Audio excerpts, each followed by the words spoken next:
কেমন লাগছে তোমাদের এই গ্রামের রাস্তাঘাট? এক পায়ে দাঁড়িয়ে দুই হাত বাড়িয়ে দেখো তো। এই রে, মনে হয় ভুল বলে দিলাম। এই যে দেখো আমার বাপি কি করেছে, একটা বাঁশের ডগা দিয়ে এই গাছটাকে ছাদের উপরে তুলছে। বেশ সুন্দর লাগছে না? যেন একটা গেট মতন হয়ে যাবে, দেখবে।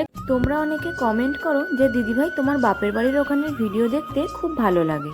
তো আজ হচ্ছে কালী পুজো, প্রত্যেক বছরের মতো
এই যে অরেঞ্জ কালারের বাড়িটা তোমরা দেখতে পাচ্ছ, এটাই হচ্ছে আমার বাপের বাড়ি।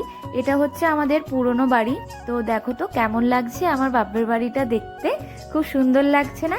তো নতুন করে আমার দুই কাকা আছে, তো দুই কাকাই নতুন করে ঘর করেছে, সেটাও তোমাদের দেখাচ্ছি ছোট্ট করে একটু। তো এই দেখো, এটা হচ্ছে আমার ছোট কাকার ঘর, নতুন করে করেছে এটা। আর এদিকে হচ্ছে আমার মেজো কাকার ঘর, এই দেখো। আর চলো, আমি এখন কি করব, সকালে এসে আমি তো কালী পুজো যেহেতু বাড়ি থেকেই স্নান টান করেই এসেছিলাম, আর আজকে তো উপোস, খাওয়া দাওয়া কিছু নেই, তাই ঘুরে বেড়াচ্ছি।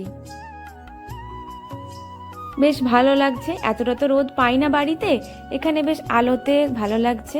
আর হ্যাঁ, তার আগে সকলকে বলে দিই শুভ দীপাবলির প্রীতি শুভেচ্ছা ও অভিনন্দন।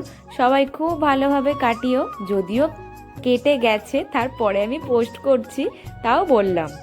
তো এই যে দেখো আমার বাপি কি করেছে, একটা বাঁশের ডগা দিয়ে এই গাছটাকে ছাদের উপরে তুলছে। বেশ সুন্দর লাগছে না? যেন একটা গেট মতন হয়ে যাবে, দেখবে কদিন পরে আরো বড় হয়ে গেলে।